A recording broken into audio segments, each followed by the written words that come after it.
Hey, hello, and welcome to this week's show with Neville Wright. Now, what happened was we did such a long show, it was about 2 hours long, that we've decided to put it into two parts. So, this is part one. Expanding Your Mind with Grant Hicks, a boundary-breaking show designed to dissect subjects such as spirituality, past lives, hypnosis, the esoteric, ancient history, the universe, energy, extraterrestrials, conspiracies, the earth, and more. Hello, and welcome to this week's show with Neville Wright as our special guest. I'm just going to read off of here, Neville, what you've sent me, so it's so people know what you're about. I just copied it from somebody who wrote it about me. Got be done. Okay, right. Neville Wright, the dyslexic, if I could speak properly, dyslexic entrepreneur. Neville Wright invested 37p in 1974, and then by 2011, he had turned that 37p into a massive £100 million. He joins me, Grant Hicks, to discuss his journey and how his dyslexia brought unexpected change and opportunity into his life. Then in 2020, he stopped writing his second book to delve deep into what has turned the world upside down, knowing that the exact opposite would have been done if he'd have been in charge of the country. He discusses how vital elements of common sense across all areas of his business were key in its phenomenal growth and record-breaking valuation. He shares great content on what it takes to grow a successful business and the country, keeping everyone sane and in control of their lives. And we'll talk about your book a bit later on, eh? Or now, whenever you like. No, I don't mind. I like the jingle. You like the jingle? Well, I thought all the things that you said that you're doing and what you do, I just thought, he's just another ordinary bloke then. Yeah, apparently so. A normal bloke that pisses a lot of people off. Which is, as you know, it happens when you speak the truth. So, yeah, I mean, do you want to start off on your journey? I know we spoke a little bit the other day about it, and what I found intriguing is what you found as normal was working as a young child, and that in school you'd have a lot of biscuit for breakfast or something. So, Yes. start there.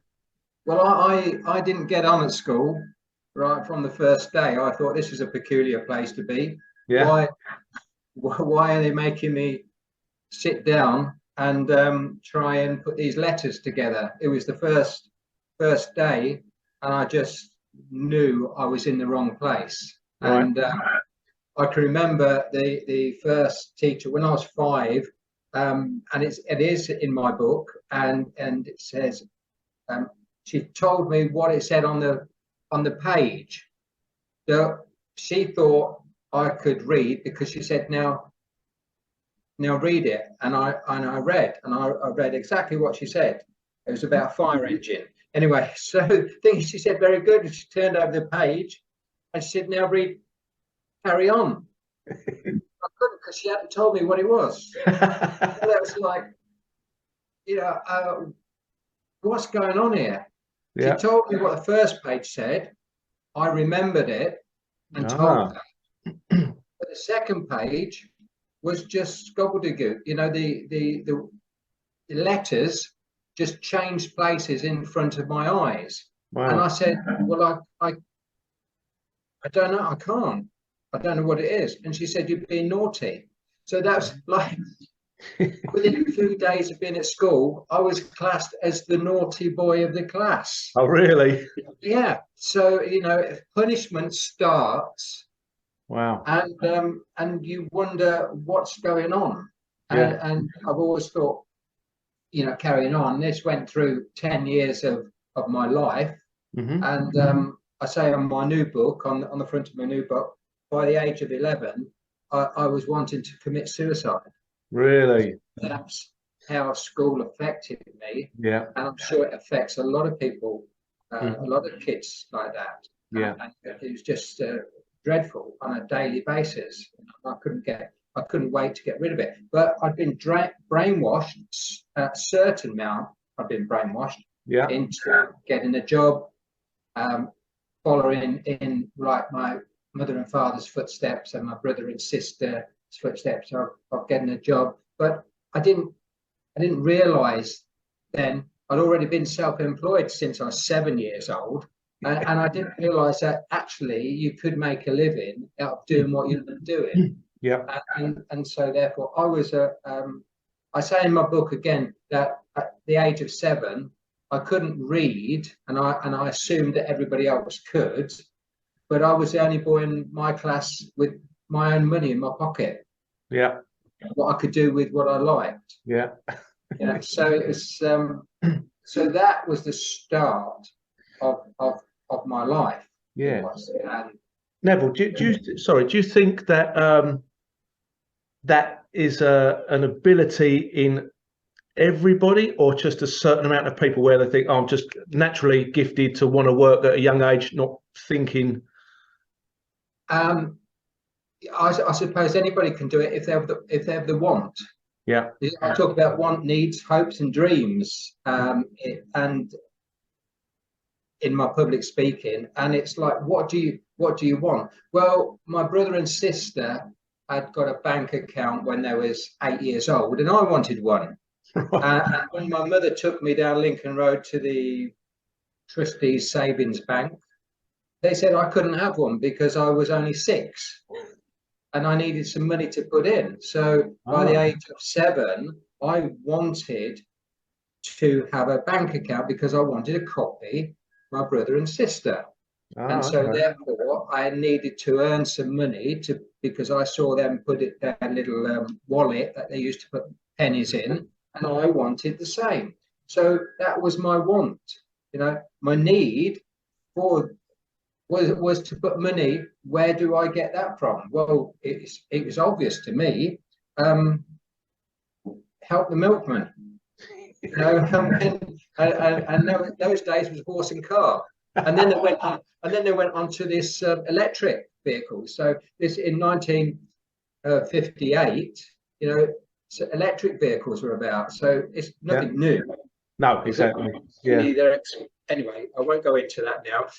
But the situation was, I worked, I earned, I saved, and I was proud. Now I could do that, but of course in school, it didn't.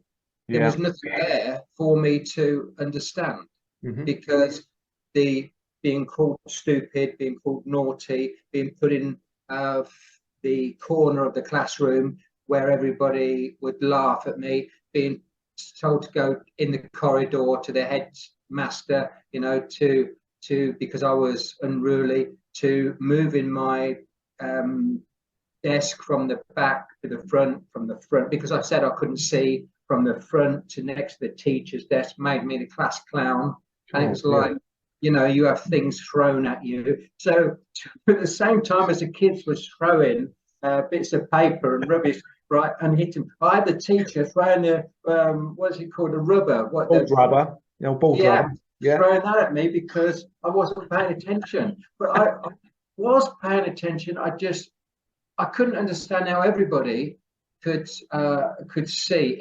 On my website, there's a bit about dyslexia, and there's a film, a video, and it shows people how dyslexic people see the pages, and all the letters are all falling down the page and altering. Every time you blink your eyes, they're in a different place. Wow. So it's like, and they still are. I mean, I've been married now 52 years, coming up 53 years, and I knew my wife 4 years before that. So, and I ask her every single day, how do you spell?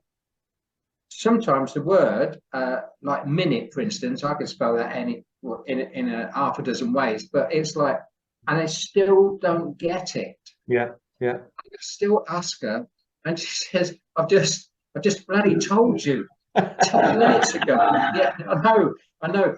And then she goes, rattle, and I go, no, 3 letters, just do the 3 letters at a time, because I can't get more than 3 letters. And it's like, it took me 3.5 years to write 1,000,000 words and then condense it down to 130,000 words for my book. And it's like, that was so hard to do because I did every single word and every spelling mistake and everything. Wow. You know, just, incredibly hard. But of course, if you've got a dream, and to make that dream come true, you've got to make it into goals and set those goals. So much a day. You know, I worked on that book from 10 o'clock at night to 20 past 3 in the morning. If it was more than 20 past 3, then the birds would keep me awake. I wouldn't get to sleep. So it's things like that. And it's other situations that drive you. So yes, that's a long-winded way of saying, yes, anybody can do it, but they have to be in a situation. Any situation needs to be worse than the situation they want to be in. Right. And if it's a lot worse, if it's so bad, then you'll do anything to follow your dreams. You know, if there was no water and there was no food and you've got no house, no shelter, and you was one side of the mountain, and in a normal day you wouldn't go and climb a mountain, but in a situation you would climb this mountain, not knowing whether it's the same on the opposite side or not. If it's the same on the opposite side, it's no different, but it could be different. Yeah. So therefore, you're going into the unknown, but you're not scared because you're leaving behind the dreadful situation that you're into for whatever reason. So do you think that kind of leads on to an entrepreneurial mindset? Because obviously there's some people right now there's people in really bad situations, and they want to be out of the bad situations, but they're not doing anything about it. They're just It's not got bad enough. It's stuck. It's not got bad enough.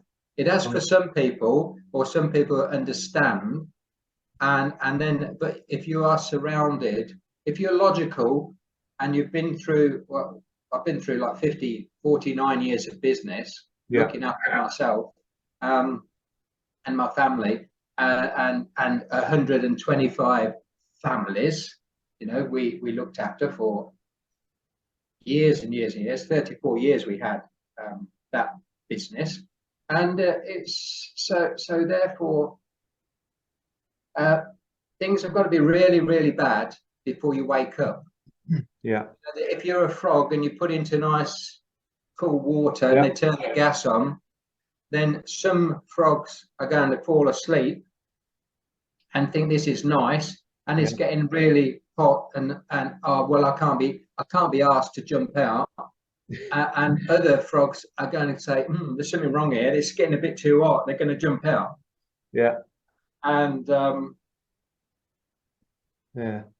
and that's life. So do you think the like the benefit system, like, supposed to be there for people down on their luck, and now obviously there's people that use a benefit system for a living? You know, they get free housing, free this. There's no benefits to the benefit system. No benefit to you on the benefit system as it is now and as it was 50 years ago. When I was on the benefit system, then there was no benefit whatsoever. They'll give you enough. Here's a saying that everybody knows: give a man a fish and he'll eat for a day. Teach him how to fish and he'll eat for a lifetime. Well, they're not teaching people. There's no curriculum in the benefit system, only to say, like when I went begging for them to help me start up a window cleaning business, they said, no, you're either on the dole or off. And I go, but I'm desperate for another £2 a week. And what I'd said to them is, can I come here every Thursday, show you what I've got, what I've earned each day, and if it's below the, I think it was about £18, if it's below the £18, will you make it up? And then sooner or later, I'm going to earn more than £18, and I don't have to come here anymore. And they said no. And I said, well, I'm desperate to feed my wife and child, Yeah.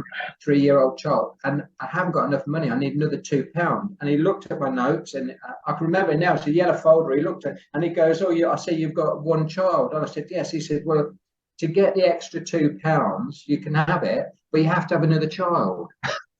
And I go, "Well, just what kind of a system Yeah. is this?" And I realised, you know, I had a bit of a fit, and I realised why the desks were high in the Dole office and why they were wide, because, you know, there was goading you, and it was like it was too far to jump up and get hold of the person and try and shake some sense into me.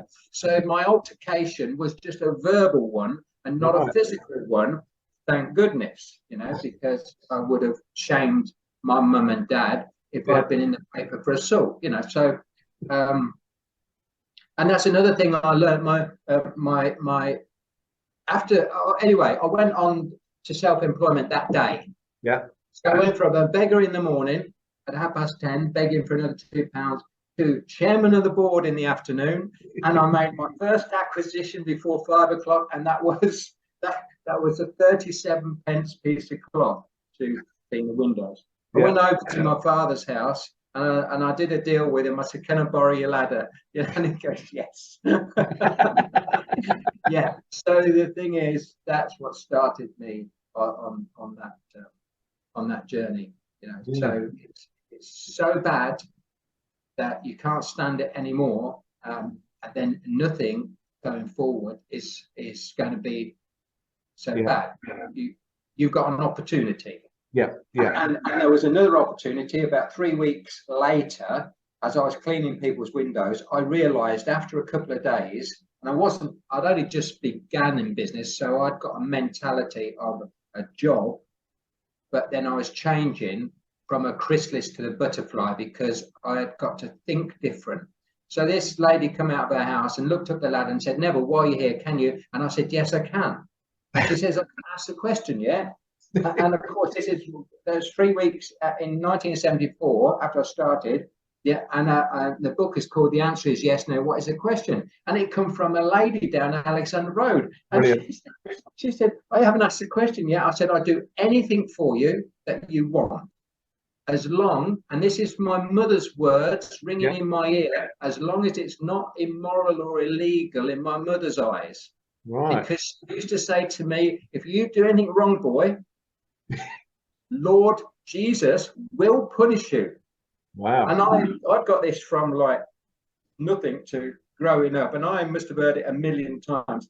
And she used to say, and she used to add a caveat onto it. You know, it's like a book, the title, and then something else, and then a tagline. And her tagline, after she's saying, "And Lord Jesus will punish you," she used to say, "And if he doesn't, I will." And she had a cane. I was about to say that. Propped up behind the kitchen door, and she used it every day.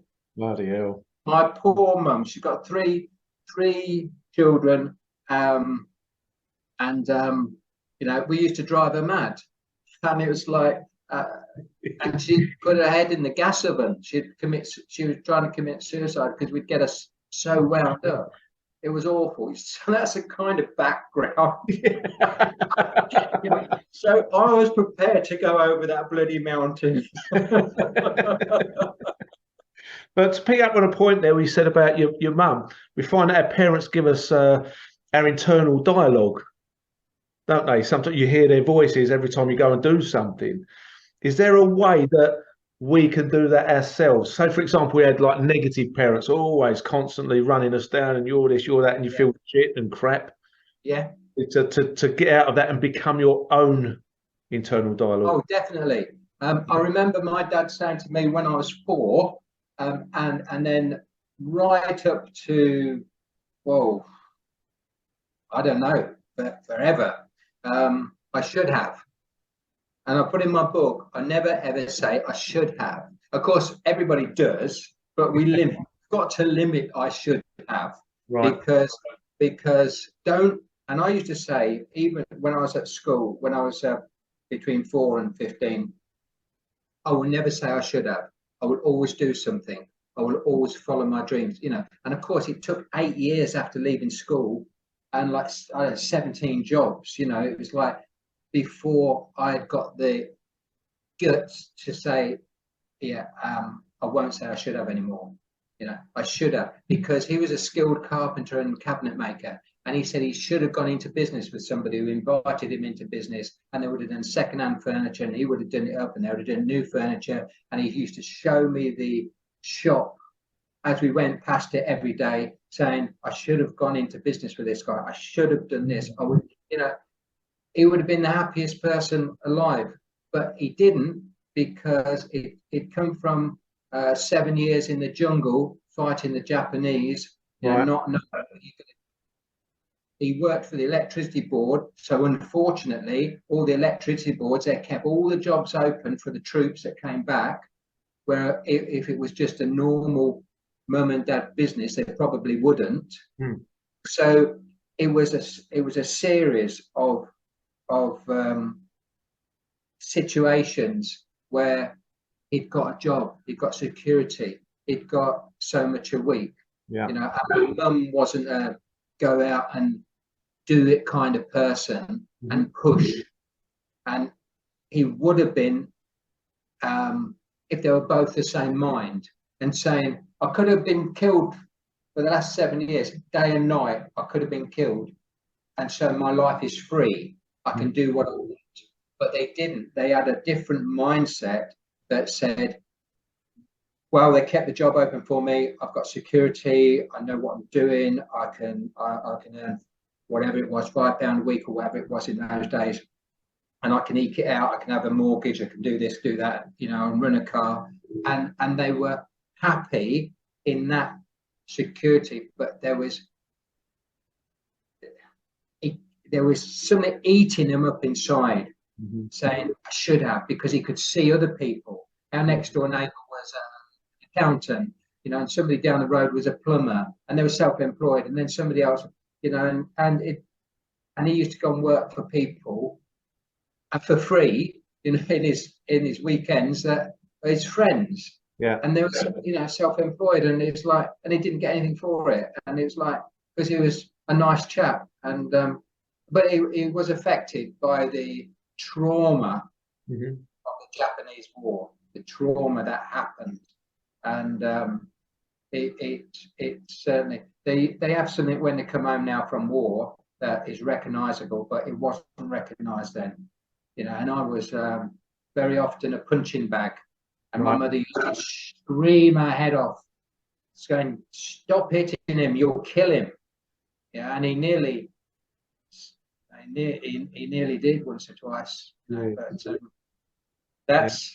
that's what happens, and it wasn't his fault. And I hated him. I hated him for years and years and years and years, until I could understand that, you know, it wasn't him. It was just, you know, a trigger, and it was. There you are. That's what happens. That's it. To millions of people. So I'm no different to millions and millions of people in that who's got parents who had that situation. So now it's better to have a parent that you can duck and, you know, run away from, and climb onto the roof and things like that, than not have a parent at all, I suppose. Right. Okay. That's interesting. That I had very similar upbringing to yourself. Quite a violent upbringing. And it kind of goads you inside. It's like, right, you're not doing that to me anymore. I'm going to do this. What do I need to get out of this situation? You know? Yeah. So I had it at home, and I had it at school. Yeah.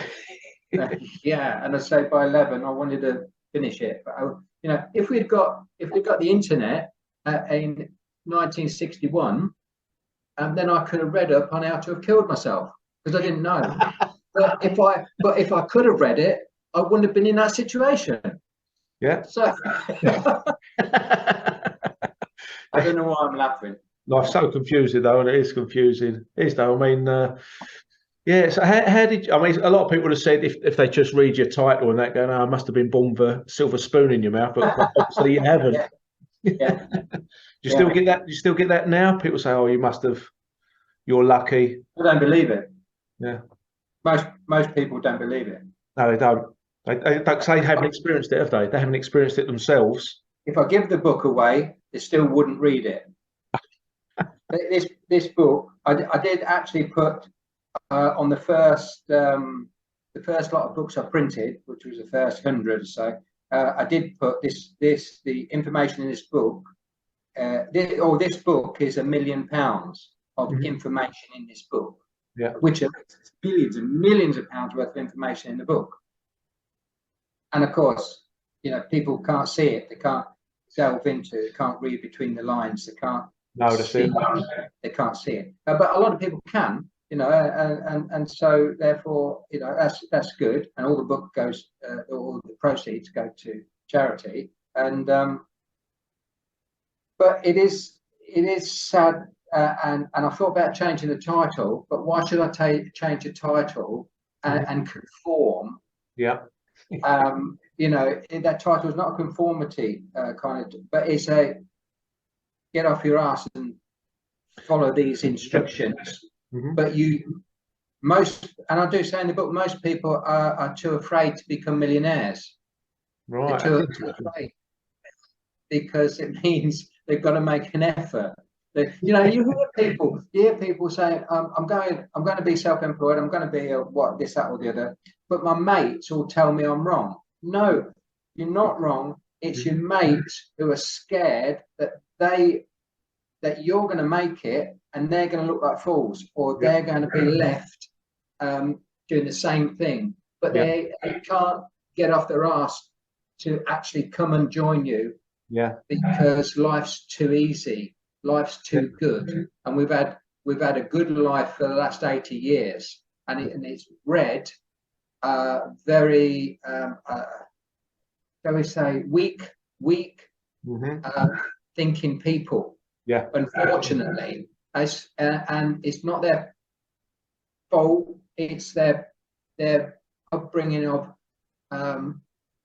people want to pamper their children. People don't let their children go near a fire. At the age of 2, my children at the age of 2 was cleaning the fire grate out, putting the paper in, stacking the wood, and lighting the match and lighting the fire. They understood that if fire burns, fire is something that you can disfigure yourself with, right? Things like that. They understood. And they would tell people to keep away from it, burn. They're 2 years old, 2 and a half. And then we had a pond in our garden. We moved, and people go, "Oh, you need to put a fence around that pond." I go, "I'm not putting a fence around the pond. With time, energy, cost.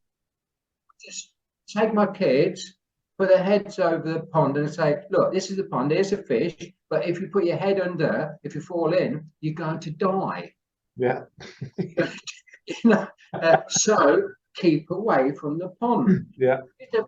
2, 3 year olds pointing at the pond, die. It's great. They know. They've done a risk assessment. The risk assessment is they're going to die if they fall in. The method statement is keep away.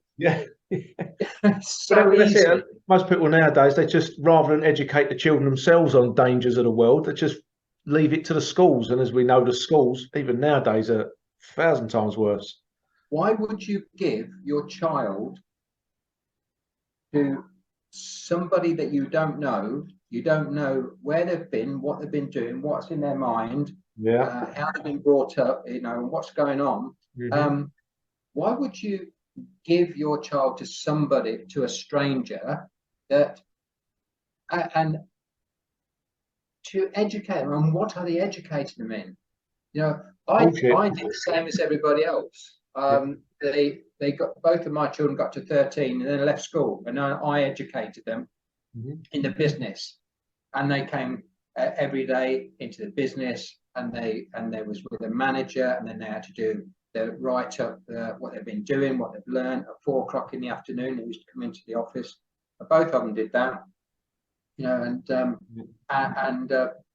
both of them have been incredibly successful, because they understand what's going on.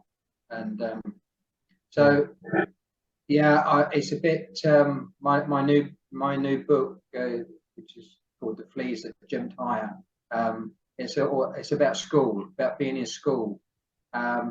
If you've seen, I got this from Zig Ziglar in the 1980s when he was about doing a flea circus. So you get a load of fleas, you put them in a jar, you put the lid on, and the fleas jump, as kids do.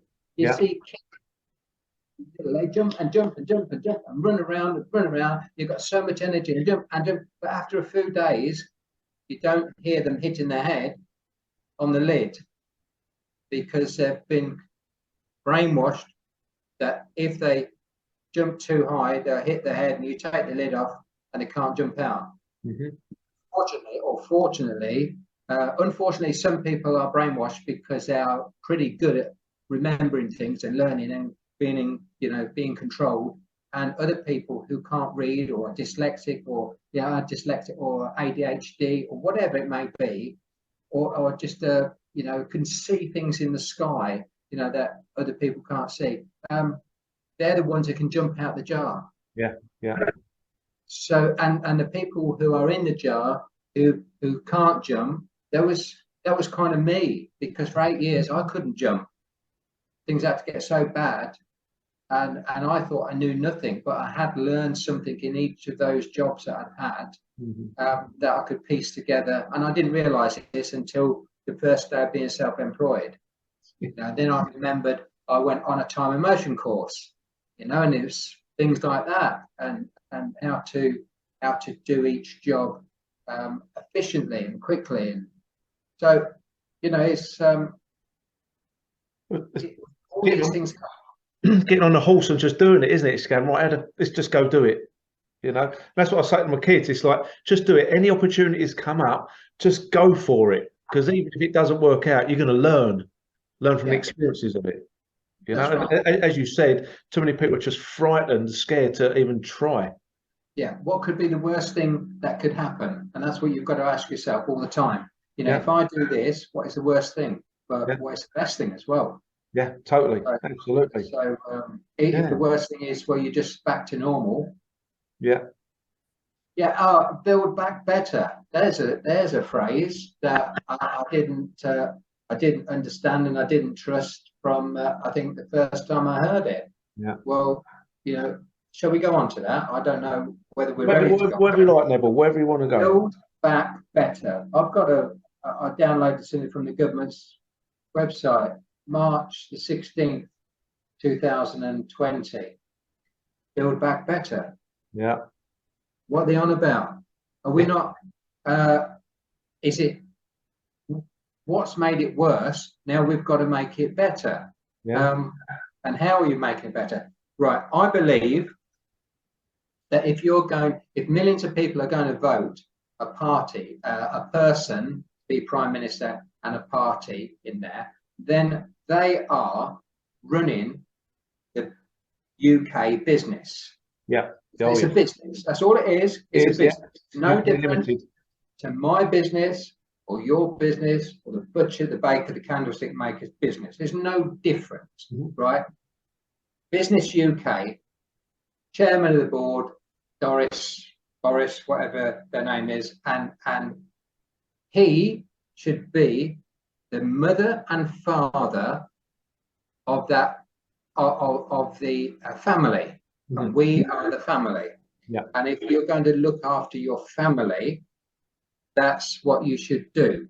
Now, all the things, are they teaching the family? Are they helping the family? Are they making the family more prosperous? What are they doing? So if the answer is yes, we don't need to build back better, because we've had 80 years from the last war where we could have built back better, and in times sometimes we have, and in sometimes we haven't. But that should be the main thing, looking after people. I mean, it's so ridiculous that we've got this NHS, which is a brilliant thing whenever it was 1940s or 50s, whenever it was created, but it's gone way over the top, and there's wasting our money. So therefore, if you want anything in life, say you want a new car, and I shouldn't pay for it. You should pay for it. You know, if I want a new house or a different house, I should pay for it. Yeah. Not everybody else, right? So if I decided that to be a girl, right, and I had a feeling that I was a girl, then that's fine. I've got no issue with it. I work my socks off, go to a private clinic, and have the bits sorted. If I really truly want it, yeah, that's what I do. Because if you really truly want to eat in the best restaurants, you've got to do something about it. You've got to work. If you really truly want to go abroad every month for a holiday or whatever, you've got to work for it. And the same with anything else. Now, if you had a car accident, or if you broke your leg, you fell skiing, and whatever it may be, I can understand that there is an emergency place where they will help you. And that should, the remit of that place should be that kind of situation. There's a minimum and maximum, and it's the same with everything. You know, they should put these things in for the good of the people that's voted for them and looking after them. You know, and yeah, I could go into that for days. I could, but I'm not. We know they're all self-serving and they've got their own businesses. I mean, yeah, I'm glad you're the same as me, Neville, because you digress as much as I do. Somebody said, "Oh, I get quite a few people say, did you your book, which is on audio, did you do it yourself?" Or people have heard it and they've said, "Why didn't you do it yourself?" And I go, "Can you imagine me?" Yeah, well, in 1956, there was this. Oh, I tell you what, I've just remembered. The next door neighbour's friends had a car, you know. And I go, that book, instead of being 13 hours to listen to, it would be about 150 hours. I wouldn't be able to. So recognise what you can do, what you want to do. Recognise what you can't do or don't want to do because of whatever reasons. So that's people will go about happiness. Well, that's happiness. Why are you doing something you don't want to do? If you want to be Arnold Schwarzenegger, then you've got to go and pump iron every day for 5 or 6 hours a day. If you want to be the world champion boxer, like, you know, in my days was Muhammad Ali, then you've got to go to the gym and you've got to hit the punch bag and you've got to train and you've got to train, and that's what you've got to do. But if you hate boxing or anything, if you don't want big muscles, then you won't do it. And that's fair enough. But don't bloody complain when you don't. This is it. So many people are unhappy and they say, "Oh, it's always been this way. The way the system is. It's always been like this. Oh God, you know, happiness is for lucky people." Or they don't realise that you have to work at it. You know, it's the more you work at something, the luckier you get. If people go, "Well, when I get a deal, I'm going to go self-employed, I'm going into property." That's what they say to me. When I get a deal, you know, like the one that you've just got, I go, "Just a minute, I've been in this for since 1966, so a hell of a long time." And the deals do come to you, and you recognise them for what they are. And if you take that deal and it's appropriate, then people think you're lucky. No, I've done my apprenticeship at it, you know, years and years, decades. And if they're waiting for the deal that I've just done, then they'll wait forever, because it's like being a window cleaner. To get up to that top of the ladder, to get up to 3 stories high, you've got to walk up that ladder. I know they have poles nowadays and you know, automatic washing, but you've got to go on every rung of the ladder. Because it's, you know, if you're going to build a house, you've got to have the foundations. And you can't see, you look at any house, you don't see the foundations. You go, "Well, why have you wasted all that concrete then? Why did you waste all the time and energy and all the money to dig those foundations out when nobody can see it?" But that's it. You know, you've got to do it. You But have. people don't look at the failures or the letdowns or the, to get there. And there's quite a lot. Well, they can be good. They Yeah, can. I failed every day, you know, yeah, and it was like, and that's a, yeah. I was taught things every day, yeah. That's it. and it's like it doesn't matter whether it's, shall we say, good or bad or right or wrong. You know, you can learn. You can learn from every aspect. That's Somebody right. said to me, we had about 5 deals a week going on in the 80s. Mhm. And we had a person who was a conveyancer. Yeah, so a lawyer. Yeah. So we were churning properties like nobody's business. And there was one, I remember, that we'd got to get over the line to buy it. And it was real good deal. And we was given a deadline. If we didn't buy it, somebody else would. I told them. And the and they didn't do it. So we lost the deal. Oh, And my secretary at the time, she phoned and said, we've completed on number whatever today. And his secretary said, oh no, we haven't had time. And she said, but you know that deal's gone now. And she said, yeah, but we haven't got time. Anyway, she flew at her because she was like, we told you and told you and told you. We need it. Anyway, he rang me and he said, don't you or any of your staff ever speak to my staff ever again like they were spoken to.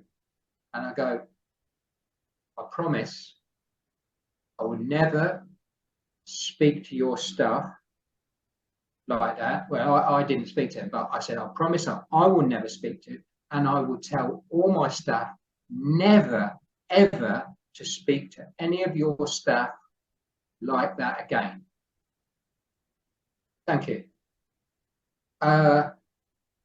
When the 5 deals, well, when the pipeline was finished, there was nothing in the pipeline tomorrow to carry on.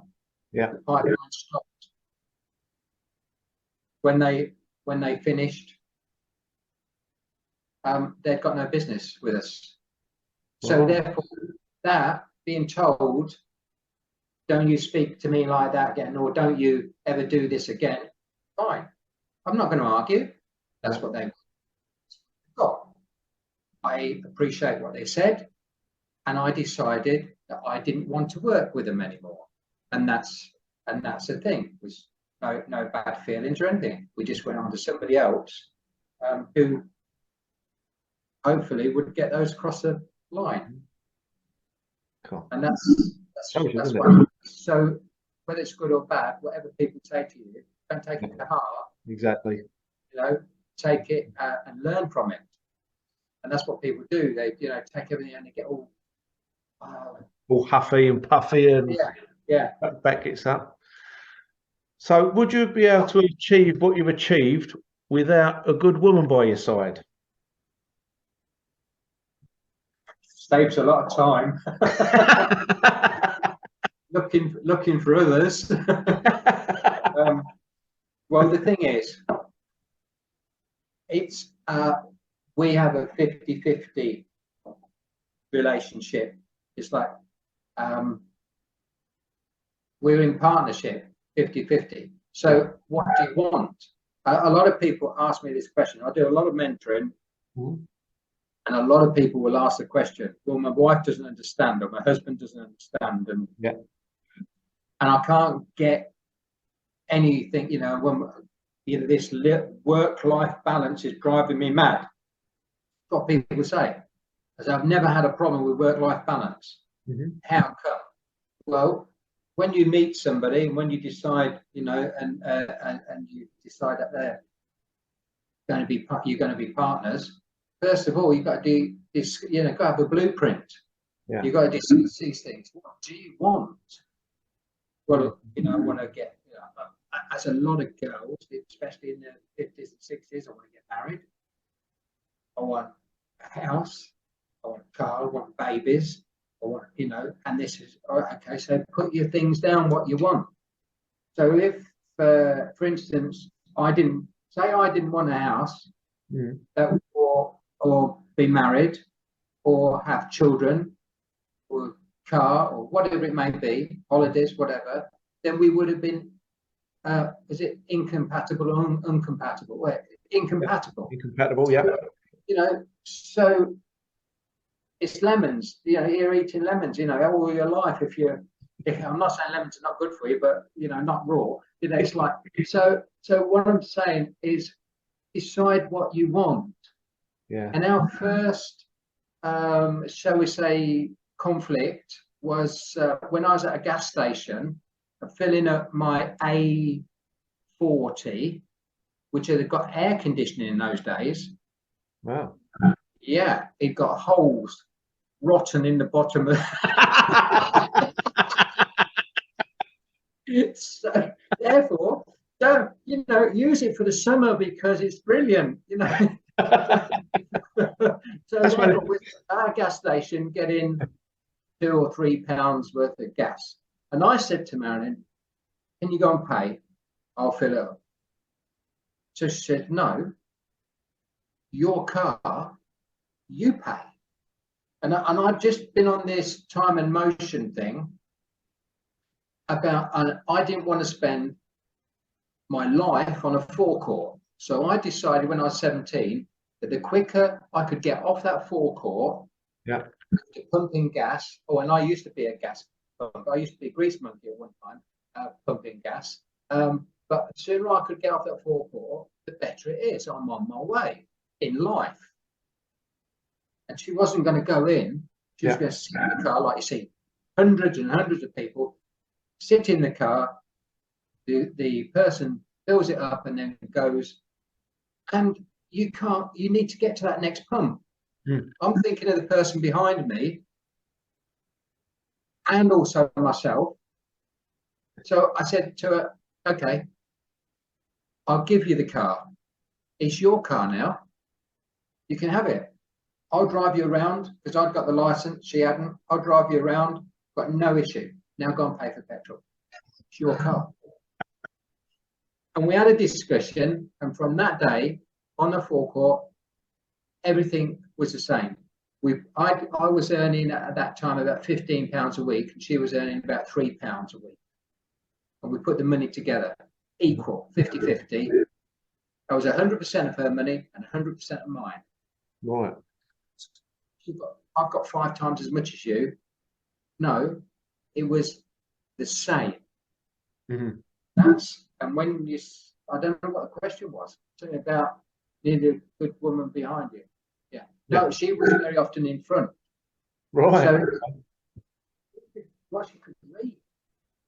Bloody good that was. I thought, ticking box there, isn't that? But I was the one who could, motivate things, do things. It was like it was a 50-50. It was. Yeah. And this is it, as you say, it has to be 50-50, doesn't it? If it's like one-sided, it's not going to happen. No, it won't happen. And it's and so to get it sorted out before you get too far along, it is best, because I've known people who have been with partners for a long time, years and years and years. One's wanted children and one hasn't. And then finally you get to, there's an age clock inside you, isn't there? There's a thing of, well, if I don't do it, I'm never going to have any. And this is what I want. And some people will put up with it and regret it. And some people will say, I'm sorry, it's not for me, and go and find somebody who they're more compatible with. Would it have been far better to have done that 5 years before? Yeah. But you don't know these things. Life is, you don't get a manual, do you? No, you don't get a manual. When your baby's born, the manual doesn't come out with it. No, it's you're missing a trick there. You're missing a trick, Neville. What? You're missing a trick. Yeah. Do a manual for babies. Yeah. Yeah, well, they should be doing this in school. You know, Should be, yeah. they should be doing that in school instead of some of the stuff that they do. They should be teaching business in school. Yeah, from the age of, well, when they go 4, Yeah. 5. Yeah. You know, Growing food. people say, I've heard people say, "Oh, I told my children that what do they think? Money grows on trees. They want this and they want that." And I go, "Well, it does. Money does grow on trees. There'd be no fruit farmers if money didn't grow on trees. You know, there would be like you wouldn't have any coffee or whatever if you didn't have shrubs and trees." So Yeah. this whole thing about what do you think? Money grows on trees. Yes. Teach every child that money grows on trees, and they can have anything they want in life, anything at all. My grandkids and great grandkids, you know, it's like, yeah, I want an ice cream. I say, you can have an ice cream. There's no problem. In fact, you can have as many ice creams as you like. Oh, Pop, the best, because they call me Pop, but there is this bit on the end of it, Pop, and I don't listen. Pardon, Pop, pardon, Pop, the best Pop in the world. Can I have an ice cream? Ah, yes, you can. Yeah, but not now. After your dinner. Yeah. You know, and you can have as many as you like, but not all today. Yeah. Because you can have one a week. You know, and it's like, Yeah. so you're teaching kids they can have anything in life that they want. Yeah. As long as it's not damaging them. Mm-hmm. And as long as it's taking them nearer to, not further from their goal. You Yeah. know, snorting coke will be, I'm sure, is not a goal the majority of people want. You know, there are other things. So, you know, it's just education. It is. You can have it if you want, but you're gonna die. Do you want to die? You know, and it's like all that kind of stuff. Yeah. So the education system is unfortunately not right, and it's from the top. It is because you speak to teachers and they've got curriculum that they can't go one way or the other. They're trapped. Yeah, and that's why lots are leaving right now. Lots of school teachers and headmasters are leaving schools right now. A brilliant time to start private education. Mm-hmm. Yeah. What about homeschooling and stuff like that? Where I did homeschooling. Mm-hmm. We was in a very, very fortunate position to homeschool. It was called my children. One of them was being bullied to at the point of where I was at 11 years old. So the next day, when I found out what was happening, the next day she left school. And they demanded she was in a private school. They demanded the next quarter's rent, whatever it is, fees. And I told them they'd got 6 weeks of that curriculum year or whatever it was to. I said that's enough, and you should be looking after my child. But if you can't or you won't, then I'll look after myself. And they said, we're going to report you to the authorities. And I said, don't worry about that. I've got no issue. I'll report myself. So I reported myself to 3 local authority places, and not one person came round. Really? And we kept a record and that. And the curriculum was about business, because she used to come to our business. Both of them did. All aspects of business. And then we got home, it was cooking, it was like all types of things. So they had a much better education. They did. And I've told people over and over again, if you've got a child that is very, very unhappy, you know, take it out till it's either ready to go back or probably doesn't want to go back, but educate it for the happiness of the child. And when I say happiness, I'm not talking about letting them go on what they call them, tablets. Yeah. Not that. You know, there's other things. There should be a rounded curriculum. Yeah. They used to have playing fields and used to go run round over the field. I don't know what they do now, but a lot of it's been built on. Yeah. And their curriculum is too focused on getting a tick in the box for the school, not a tick in the box for the child. Yeah, yeah. So at sports day and prize giving day they used to have, and then all these kids would get prizes if they could remember what the teacher had said. And the kids like me would get nothing, but I never got anything for the best stone picker of the football field, because I used to have to drag this bloody cart around with all the other kids who have got problems. Yeah.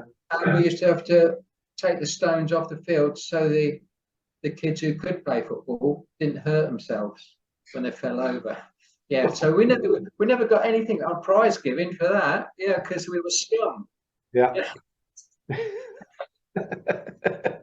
What a pain. Yeah, but I tell you what, it taught me to be tidy. It taught me to look at the field and go, yeah, there's, whatever.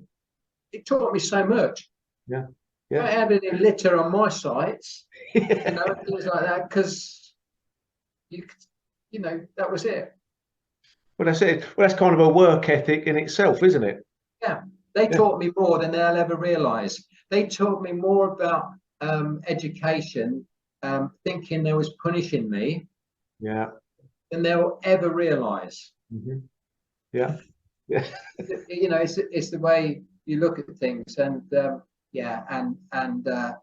I, up to the age of 24, I would say I'd still got the mentality of it's not fair.